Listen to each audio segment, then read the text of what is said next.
Hello, welcome to AmfaTube.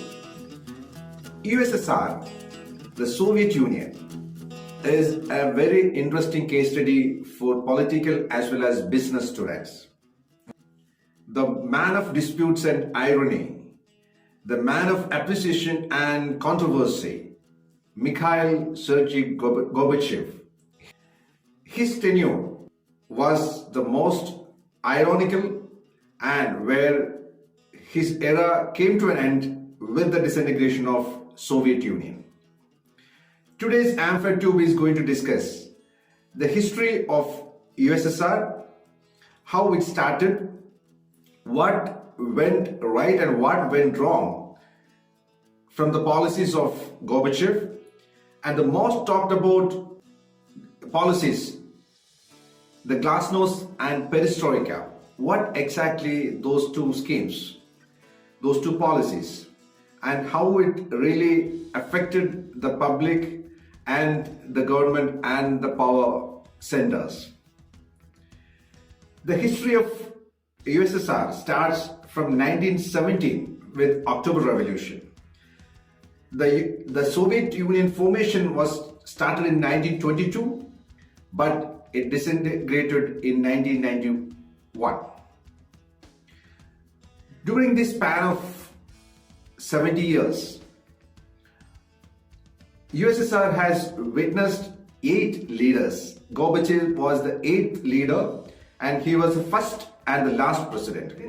Stalin, Malenkov, Khrushchev, Brezhnev, Andropov, Chernigov and Gorbachev. These were the 8 leaders of Soviet Union. And Gorbachev was known to be the man who was a peacemaker by one side of the world and he was known to be a traitor by the other side of the world. Today's session is going to analyze, understand his policies, the motive behind those policies, to take a decision or to take a call. What was his real intention? Was it straightforward or was he having a vested interest? Had a red mark on his forehead which is very famous to understand, to identify him. That's called port wine stickers. Openness can be explained by 3 main points. One is the action against corruption, second is promoting the culture, and third is freedom for media. Also ended the book ban and many dissident writers started returning to Soviet. For example, Alexander Solzhenitsyn, who has written the very famous book called The Gulag Archipelago.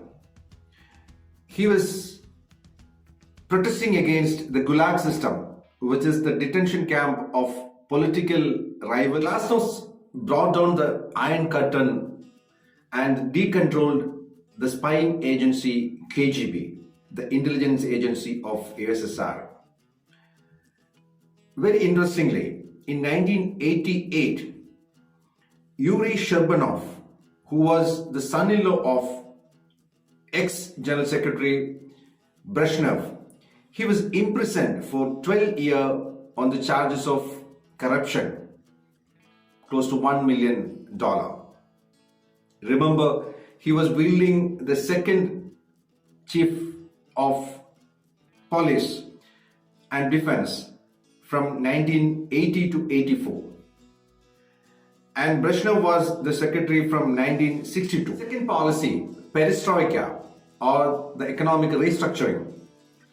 It was mainly aiming centralized or decentralizing the production and manufacturing, incentivizing the workers, and more economic freedom to match the economic levels of United States of America. By all this reformation, we could see in Moscow city, the babushkas and dedushkas, the grandmothers and grandfathers started queuing for pizza.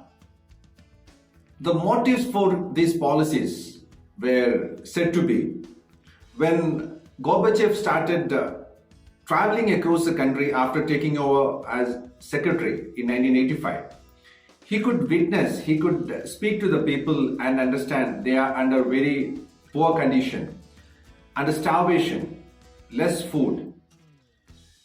The production system is really affected. And people have more of alcoholism due to vodka production. And crops had faced severe shortage and the country was forced to do more import, thereby the ruble depreciated. The reality was, USSR, though it is a superpower, it was only on a defense and military superpower, but it was never an economic superpower. So that was affecting the common man in their living standard. So Glasnost and Perestroika was expected to uplift those public and give a better life status, living standard for. When he started interacting with the public, they gave a reaction that please don't worry about us, but please do something to stop the Cold War. He started thinking about the peacemaking process. In 1987, he signed the nuclear disarmament treaty with USA, with Donald Reagan, in the presence of Mr. Helmut Kohl, who was the Chancellor of West Germany then, at Geneva Summit. The fall of Berlin Wall was another interesting episode in the history of Soviet Union. Berlin Wall was built in 1961 by Walter Ulbricht when Nikita Khrushchev was ruling USSR. It was very confidentially, smartly constructed when Berlin Film Festival was happening between July and August.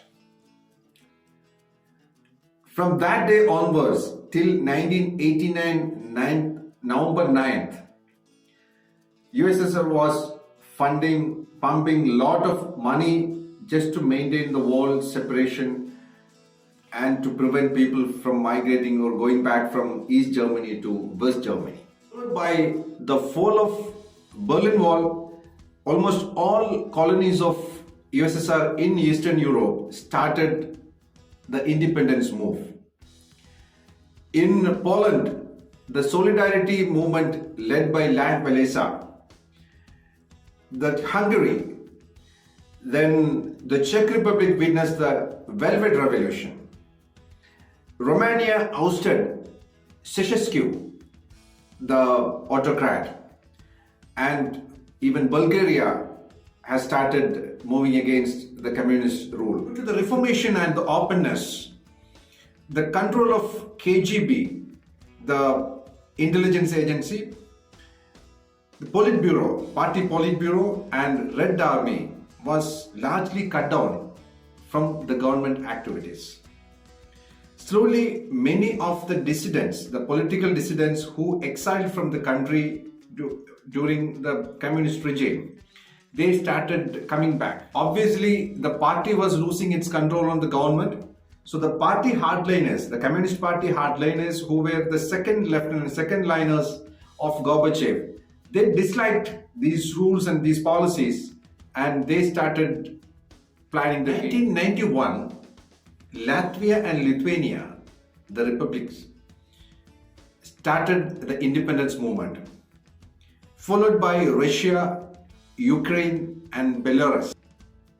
Fast, Soviet Union got disintegrated and a Commonwealth of Independent States, CIS, was formed, but that didn't last long.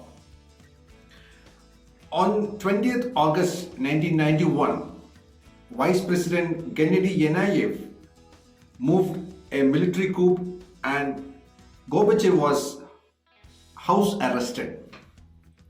Suddenly, the Russian President Boris Yeltsin and crowd has intervened and rescued him from the house arrest. But that didn't last long. By 25th December 1991, on a Christmas day, Gorbachev resigned. What is the learning for business students and political students from the history of USSR? And why Glasnost and Perestroika had failed, though it was expected to be more popular and public loving policies. Let's look at step by step.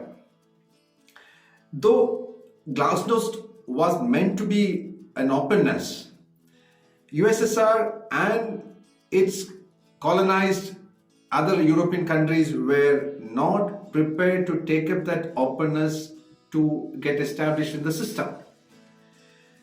Many countries or many societies were not used to such a system.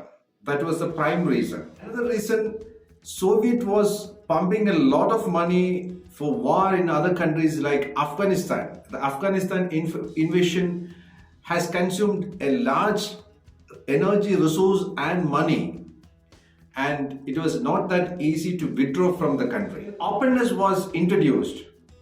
Many countries who were under authoritarian regime, they were not used, and many has utilized that opportunity to come out and become independent. The takeaways, the summary is, any policy, even if it is a public friendly policy, it has to be implemented step by step with sufficient measures to address its consequences. It should be made understandable to the public to conceive, to accept and implement. So that's a one-line learning for business students and political students.